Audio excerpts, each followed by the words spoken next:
নবীদের জীবনীকে উপন্যাস বা সিনেমায় ফুটিয়ে তোলা যাবে কিনা। নবীদের জীবনী অনেক উপন্যাস, অনেক সিনেমা তৈরি হয়েছে। এগুলোর ফলে আম্বিয়া আলাইহিমুসসালামের যে ব্যক্তিত্ব, তাদের মর্যাদা, সেটা কোনো কোনো ক্ষেত্রে হানি হওয়ার আশঙ্কা থাকে। তাদের ক্যারেক্টারে, তাদের চরিত্রে অনেকে অভিনয় করেন।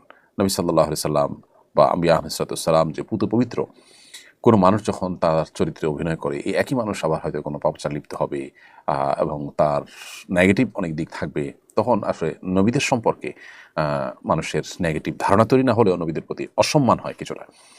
এছাড়া এই সমস্ত সিনেমাতে নারী পুরুষের সংমিশ্রণ এবং সিনেমার যে চরিত্র, সেটা পরিপূর্ণভাবে ফোটাতে গিয়ে সেখানে নানান হারাম বিষয় চলে আসে। তো সেই কারণে এই ধরনের বিষয় থেকে আমাদের যথাসম্ভব বিরত থাকা উচিত, বর্জন করা উচিত।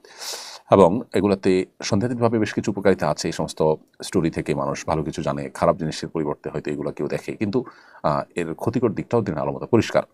বিশেষ করে প্র্যাকটিসিং মানুষজন এগুলোর হাত ধরে অনেকে টেলিভিশন এবং বিভিন্ন ডিভাইসে হারাম জিনিসগুলো, হারাম ভিডিওগুলো, হারাম কন্টেন্টগুলো তারা দেখতে অভ্যস্ত হয়ে পড়েন, যেটা এর সাইড এফেক্ট এবং খারাপ দিকও বটে।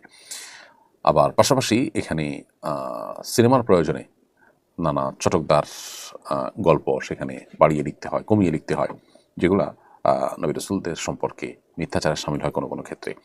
এই জন্য এক্ষেত্রে দায়িত্বশীল আচরণ আমাদের করা দরকার।